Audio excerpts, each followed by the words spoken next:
As the story goes in John chapter 4, there was a woman. There was a woman that came to a well. Now, the funny thing is, this is something that she probably did every single day. I mean, they didn't have running water, and so if she wanted to have water for the day, she had to come. And the thing is I'd like to ask you a question. What was her name? We don't know. What did she look like? We don't know. I mean, we don't have any of the things that we usually associate with, and we say we want to know somebody, that we first things we look at, what they look like, what's their name, what they do. We're told very little about this woman. All we're told is, A, she was a Samaritan. B, she was a woman. And C, she was a woman that was in trouble. And she was coming to this well to get water to live just another day. But on this day when she came to the well, she found somebody there waiting for her. And his name was Jesus. And when she left that well that day, everything changed for her. She was not the same person she was when she arrived at that well. So here's what I want to know. What happened at the well? What is it that this woman found standing there, a place that she had been every day of her life probably? What did she find on that day that changed everything about her forever? Now, in the story, I want you to get it. Jesus equals the church. So when we look at this story, whatever happened at the well, what the church is supposed to be doing is what Jesus did. Okay? And the woman is the world, not the planet, not the territory, not the water. It's the people in the world. So when we look at this story, what we're supposed to be looking at is how Jesus approached the woman, so that then us as the church, we can turn around and figure out how we are supposed to go about approaching the world with the same message that Jesus gave her. And what was his message? That person you're looking for, that Messiah that's supposed to fix everything. What did Jesus say? I am he. That's me. Guilty as charged. I'm the one you're looking for. And so we're looking at this woman at the well experience because we are going to try to redefine our mission as a church. And we redefined it with these words. And again, these words were chosen very carefully. But this is the mission statement as you now see it on the bulletin, and what the leadership of this church sees as the purpose and the mission of our church. Our purpose is to give glory to God by meeting people where they are, sharing Jesus with them in a meaningful way, and encourage them to live in a growing relationship with him. And so I want to say last week, because that's what my notes say, but 2 weeks ago we began this sermon series, and we looked at what was the first thing Jesus did. Well, he went to where she was. And that meant a lot of things, because it meant he went to a place that he didn't normally go, because no Jew went through Samaria. It meant that he didn't go, and when he got to Samaria, he didn't go look for the religious place. He went for the place that he knew she would be. How did he know? Well, because he's Jesus, he knows everything. But specifically, how did he know? Because at some point, everybody's got to come to that well. Everybody there had to come there, because everybody had to have water. And he picked a time and a place that he was going to meet her, and he went there. And well, the question becomes, what does that mean to us? Well, when you look at our little ring picture, this is the picture that I actually introduced a year after I got here, and every now and then we flash it up on the screen and we show it to you to remind you, to give you that visual image of how you go about putting our vision, our mission into place. We start in the community, And then we want to move the community to the crowd. That means we just invite them to church, and we move the crowd to the connected. We teach them about Jesus. And we move the connected to the committed. That means we actually get them to make a commitment and actually have them establish themselves as a follower of Jesus. And you can kind of think about these sermons. They're the little spaces that fit between the rings.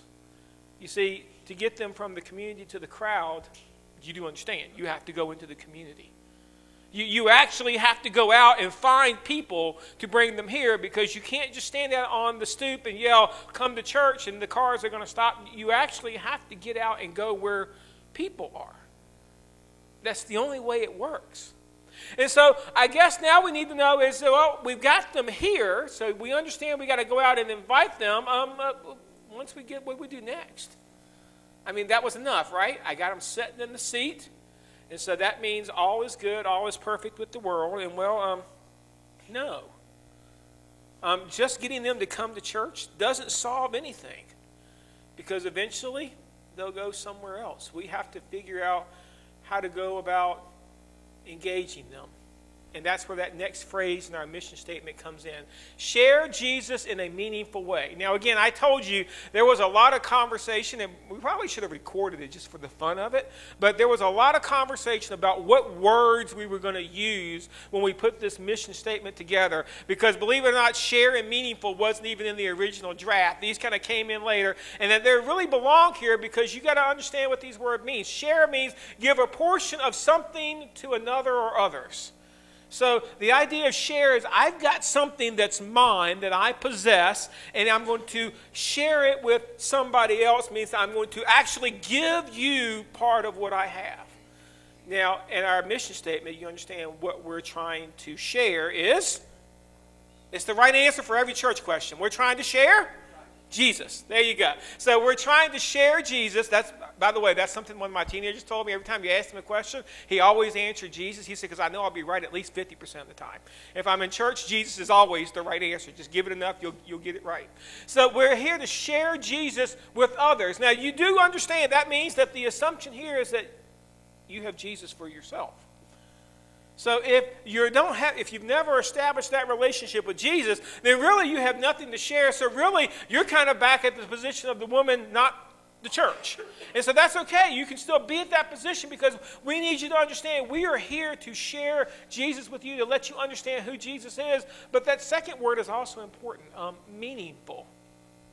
Having a serious, important, or useful quality or purpose is what meaningful means. Now, am I supposed to deliver the message in the way that it means something to me, or in a way that it means something to the person I'm giving it to? Obviously, if it's going to be meaningful, I have to design the message in a way that they get it.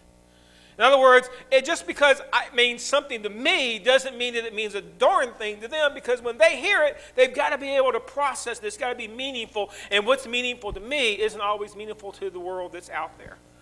I love that clip with the girl that's talking into the microphone, because what does she say? To be known is to be loved, and to be loved is to be known. In other words, if we're actually going to share things in a meaningful way, we can't just meet them and run. We have to get to know them. We've got to get involved in their life. And, well, I guess that brings us to the question.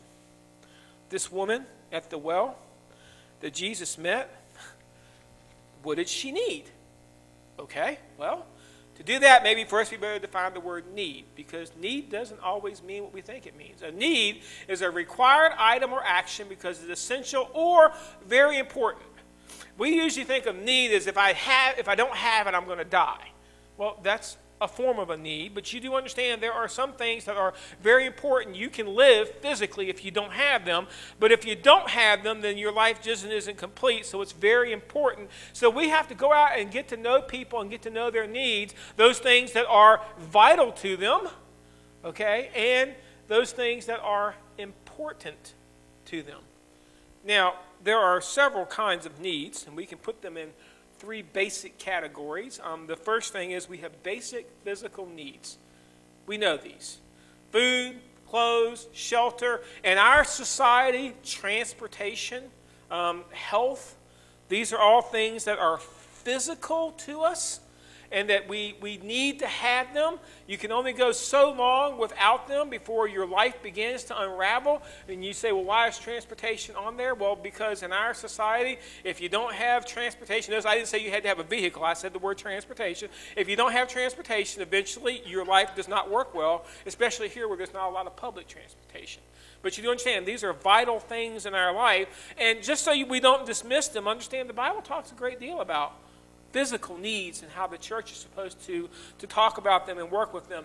James tells us in James chapter 2, verse 16, if there's a basic physical need, then it trumps everything. He says, if one of you says to them, go in peace, keep warm and well fed, but does nothing about their physical needs, what good is it?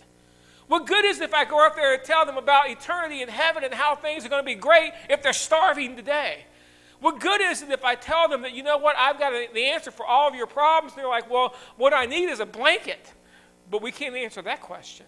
I mean, if I can't meet the physical needs, then you understand I'm as far as I can go. It trumps everything. If they have a physical need, they're not interested in listening to anything else except for that. We've got to pay attention to that. And just so you know, Jesus stressed meeting physical needs. Oh, man, how many times have we ran through this story in Matthew chapter 25? It says, they will also answer, Lord, they being the people who thought they knew about who Christ was. And it says, they will also answer, Lord, when did we see you hungry or thirsty or a stranger in need of clothes or sick or in prison and did not help you? Jesus said, he will reply, truly I tell you, whatever you did for one of the least of these, you did not do for me. So whatever you didn't do for them, you didn't do for me. He tied this idea together, and the fact that, you know what? We need to focus on some of these physical needs, because if we're not meeting those, then you know what? We're not going to meet anything. You see, Jesus had a habit of meeting physical needs, did he not? You understand that was the whole purpose behind healing. Healing is a physical need. My physical body is broken, and so I need something fixed. That's physical. Jesus fed the 5,000, so he met their needs physically. I mean, God had a thing for meeting physical needs. Remember back in the Old Testament?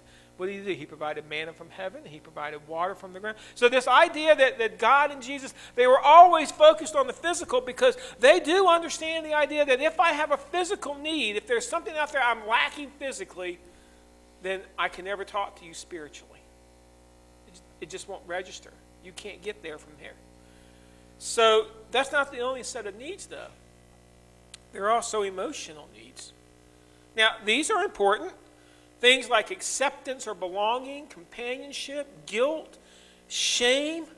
These are all things that are on the inside of them that, you know what, if I'm struggling with these, I'm not interested in talking about Jesus either.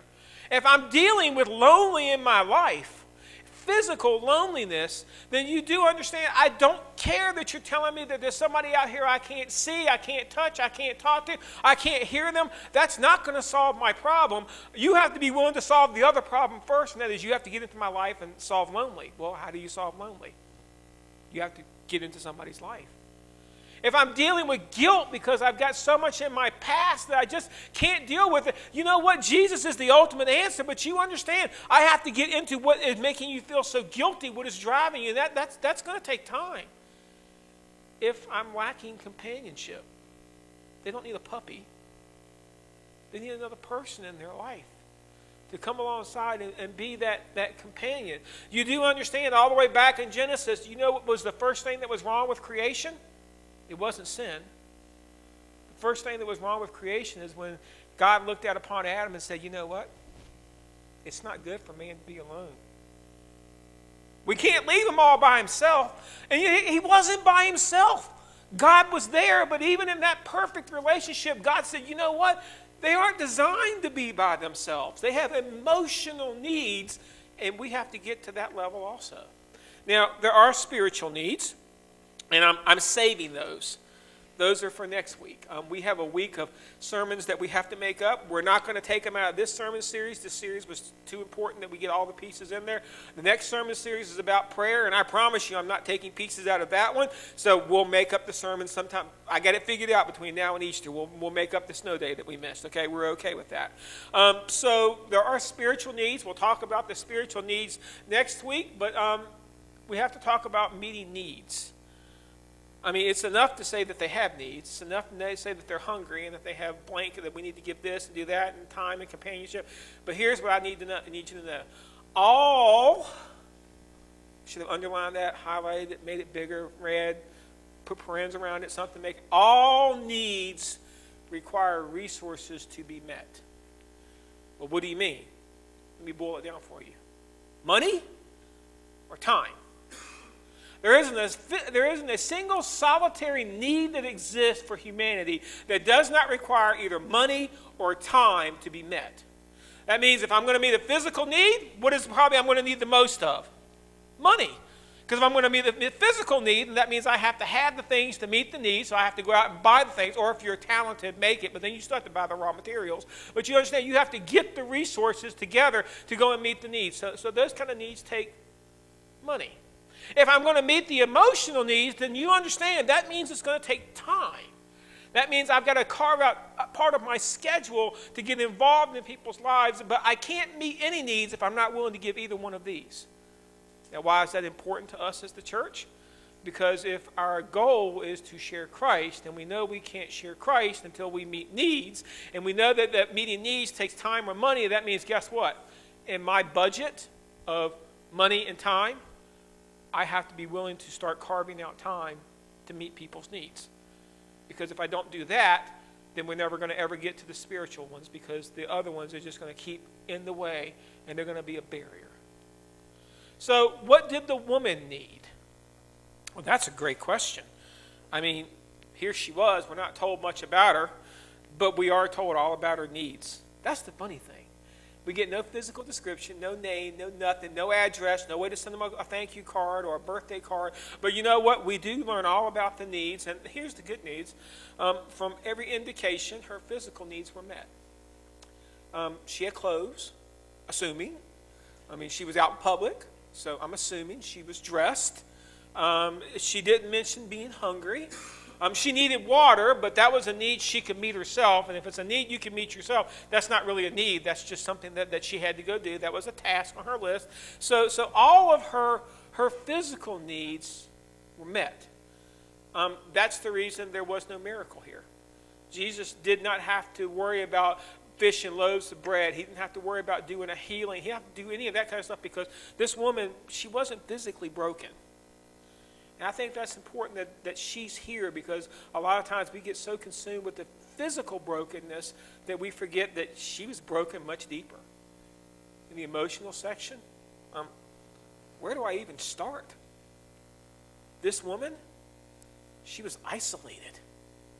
Here she was at midday, the hottest part of the day, when nobody else would be at the well. And she was there, and she was there on purpose, because she did not want any more human relationship. She'd had enough. She had built her little wall around her and built her nice little safe world, and even though she wasn't very happy in it, she was at least safe in it. You realize that's what people that isolate themselves are after. They're tired of being hurt. They're tired of people taking advantage of them. They're tired of being let down. And so they build themselves a wall around them and say, you know what, I'm just going to stay inside my wall, just me and the space with me, because I'm not happy, but I won't get hurt. She was dealing with relationship issues. What did Jesus tell her? You had 5 husbands. Now, we don't know if it was divorce or whether all her husbands died. We don't know what happened to her husbands. But we knew she had 5 of them, and she had kind of given up on the idea of husband, because now she wasn't getting married anymore. She said, fine, since I just keep going through them, I just won't worry about the formality, and I'll just go live with the guy, and then it'll all be good. And so she had relationship issues. She didn't know how to have real relationships. I mean, you just can't go through 5 relationships like that without having some issues. It's impossible. I mean, I only have 1. We have struggles. I can only imagine what it would be like to have to go through 5 different marriage relationships, and now here you are, and the person that you're living with, they've made no commitment to you, so they could just up and leave tomorrow. And so she was struggling with this. She was dealing with guilt. Don't believe me? How do I know she was dealing with guilt? Because she was coming to the well when nobody else was there. You see, if I don't have to see people, then people don't ask me questions. And if I don't have to ask questions anymore, then I don't have to deal with the guilt that's inside of me. She was dealing with religion issues. Man, how do I get that one? Well, that's not hard, because when Jesus starts talking to her, where does she immediately go? There's a problem in my church. They can't figure out where they want to worship. Jesus, if you can fix that one, we can fix my problems. And Jesus is like, that's the wrong problem. But you get, she had all of this baggage. And she said all of this stuff. And I'm sure Jesus is like, maybe I should have taken a detour. Maybe there's another well. Maybe there's somebody else with less issues. Not the Jesus approach. Jesus was in the exact right place at the right time with the right woman, even though she was broken. Broken. You understand? We're Jesus, and the woman is the world, so that means we, the church, should be designing ourselves to deal with broken. That's not easy. That takes time and money to deal with broken, because broken has to be fixed, and it can't be done easily. But at least Jesus does give us an approach. How can I go out into the world and meet somebody's needs? I mean, I'm just me. I have limited resources. Man, I got enough needs of my own. Don't you understand? I got 2 kids, a wife, a job, a church. I've got things to do. I understand. None of that is more important than this. There's nothing more important than this. And so it's funny, when Jesus started, he started by allowing her to meet one of his needs. Now, I want you to see how this worked, because this is a shrewd man. This is a guy that gets people. Because all of her needs were at the emotional level. So Jesus starts back with saying, hey, look, I got a physical need. I'm going to open up myself to let you see where I have needs and give you the opportunity to meet one of my needs. That's important, because it was a need she could meet. He didn't make this complicated. I mean, this was really simple. They were at a well. He was thirsty. She had a bucket. He didn't. She could get water. He couldn't. So he just said, hey, look, can I have a drink? And at that moment, this woman who had been walking back and forth to this well by herself for who knows how long had to stop and think, well, what do I do with that? Here is somebody else. Nobody ever asks me for anything. And here is this guy asking me for a drink. And then she looks at him, and well, he's a Jew, and he doesn't look like he belongs here. Maybe he's lost, or he wandered in the wrong place. What else is he going to ask for if I give him the water? She could have done all of this kind of stuff. But he engaged her in a non-threatening way. Now, this is important to us, because if I'm going to go out there into that world, I can't go out there with my shotgun loaded, ready to show people who Jesus is. Say, look, I'm just going to spray the gospel out there and hope some of it sticks. You understand? We're not saying that. We're saying we have to have a target. And when I have a target, then to be known is to be loved. And to be loved is to be known. And I want you to get to know me. I want to be more than 2 eyes and 2 ears, a nose and a mouth. I want to be a person that you're interested in, not just because I can do something for you, but because you are interested in who I am. And so Jesus is engaging this woman in a non-threatening way. He doesn't start off by quoting scripture at her. He doesn't start off by telling her all the bad things she did in her life and telling her she needs to get her life cleaned up. What does he do? Can I have a drink? And then after that, here's the important thing. He shut his mouth. He just listened. I mean, this woman could have easily said, sure. She could have took her little bucket. She could have went down into the well. She could have drawn a bucket of water. She could have held it out to him. She could have let him have the drink. And she could have just went on about her merry little business and say, I did my good deed for the day. But it's interesting what happened as she began to meet that need for Jesus. Instead, she chose to start up a conversation. Did you ever pay attention to that? All Jesus did was ask for a drink. She brought all the other stuff to the table. She's the one that started the conversation about racism. Well, you're a Jew, but I'm a Samaritan. Why are you asking me? She's the one that brought up about her husband. She's the one that brought up about her religion. She's the one that did all of this. All Jesus wanted was a drink of water. But then he was quiet. And he just allowed her life to open up right in front of him. Now, we kind of squish things in the Bible because we put things in chapters and verses, and we think things started like just this little bit of time. You know, that it was like a 15-minute conversation. I got a sneaky suspicion that there's a lot more to this script than the words that we get in the book of John. I got a feeling that this conversation went on much deeper. John just kind of gave us the abridged version, because if we got the whole version, we'd never show up to do the sermon, because it would be like maybe 100 pages long. I got a feeling this was a big conversation. We just get the highlights. And, well, he brought her face to face with her visible issue. Now, this is important because, well, this woman had issues. And Jesus was all about solving issues.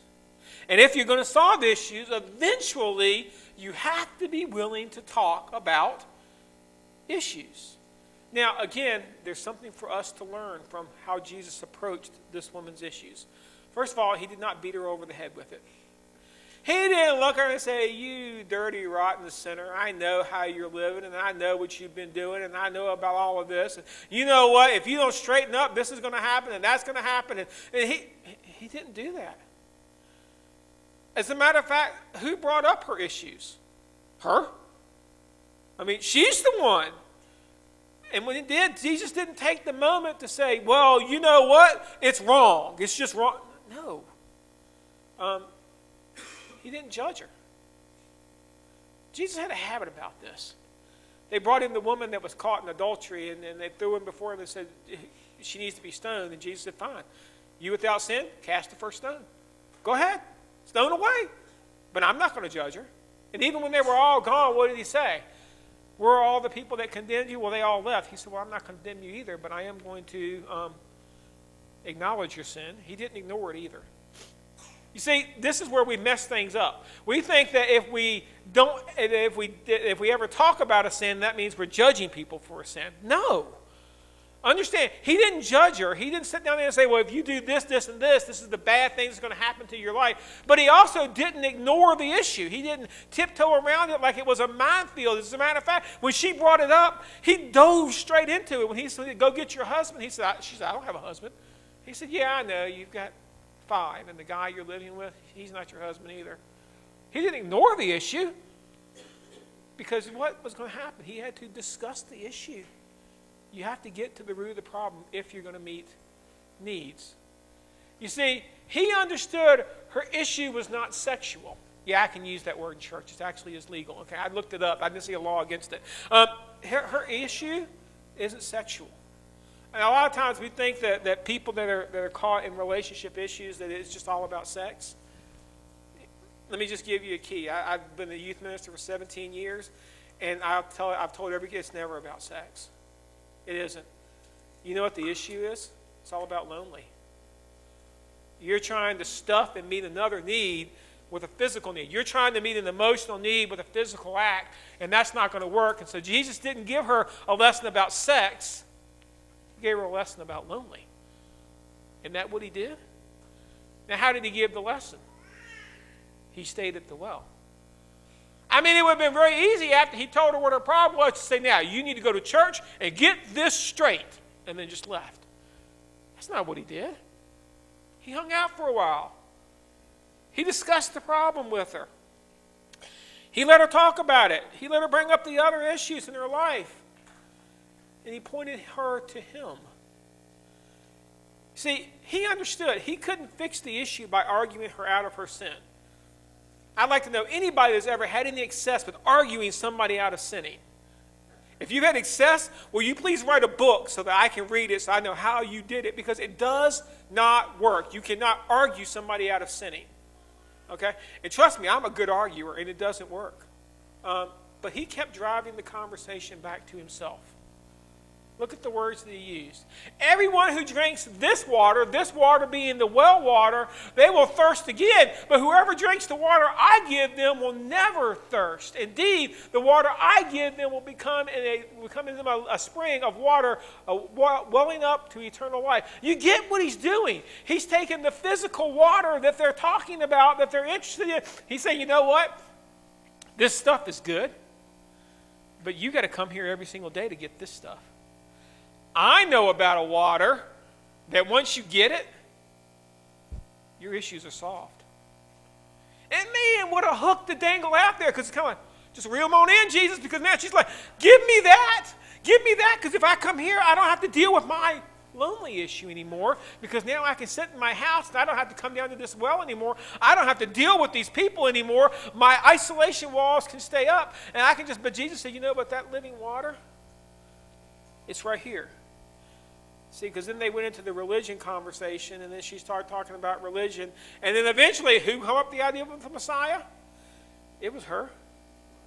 And when she brought that up, Jesus pulls out the 2x4 and says, I know, this guy that you're talking about, this guy that you're looking for, lady, he's standing right here in front of you.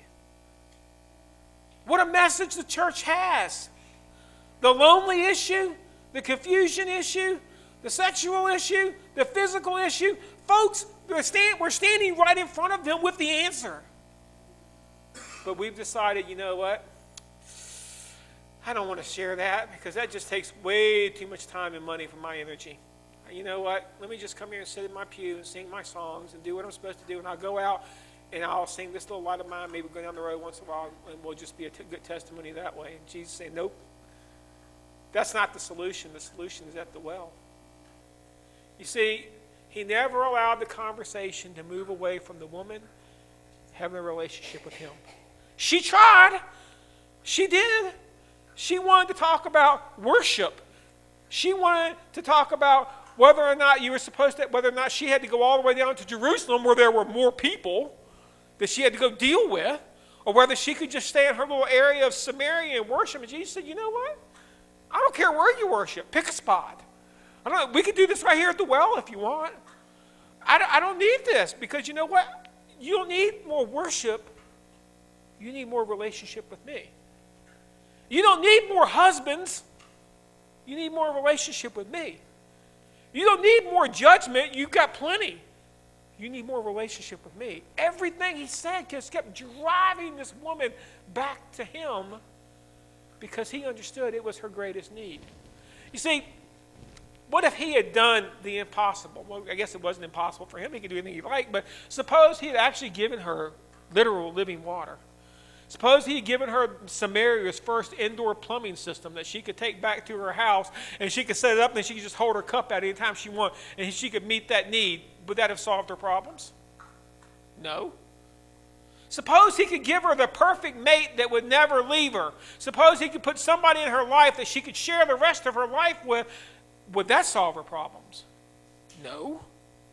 You know why? Because that's only this life. We still have another life we have to worry about, because he's more interested in the eternal life. You see, he got it. He understood. He was the answer to the need, but to get to that answer, he had to wade through all the other stuff that was out there. See, I think as the church, sometimes we're so interested in feeding them Jesus, we forget to sit at the table by meeting their needs. We think we're just supposed to go out there and throw out the name Jesus like it's some kind of a token. They're like, oh yeah, we get that. They don't get it. I'm sorry, they don't. They don't. We did a mission trip to New York when I was a teenager. Actually, I was an older teenager because I was a leader in the youth group at that point. And we went up there and we had prepared all this great program that we were going to do. And we got up there and we thought, oh, well, surely they know John 3:16. They didn't. Some of the kids we were dealing with didn't know how to sing Jesus Loves Me. And we're like, really? They don't get it. And that's okay. They're not supposed to get it. If they got it, then God wouldn't need the church. He'd just take us on to heaven when we're done. We come out the baptismal, we just go on up. He wouldn't need us. You see, it all comes down to this question. Are you willing to meet needs? See, if we're going to take this vision seriously, then yes, we have to get out into the community, and we have to begin to meet people. And as we meet people and we learn about people, we have to see their needs. And the first thing that should come to our mind is, wonder how I could meet that one. Wonder what I could do for that one. Wonder how I could help fix that one for them. We should become the world's ultimate matchmakers, not matchmakers in boy and girl, matchmakers in need and solution. Because that's the churches that are growing. That's the churches that are out there doing the things that they should be doing. That's the churches that people understand, they get. Because they come to church because they're like, you know what? I don't know I understand everything or believe everything that they say, but I know they care about me. Because they took the time to get to know me. And to be known is to be loved. And to be loved is to be known. And isn't that the need that we're all trying to fix? We want God to know us in such a way that when our life ends and we are standing before him, he says, come on in. Because I know who you are.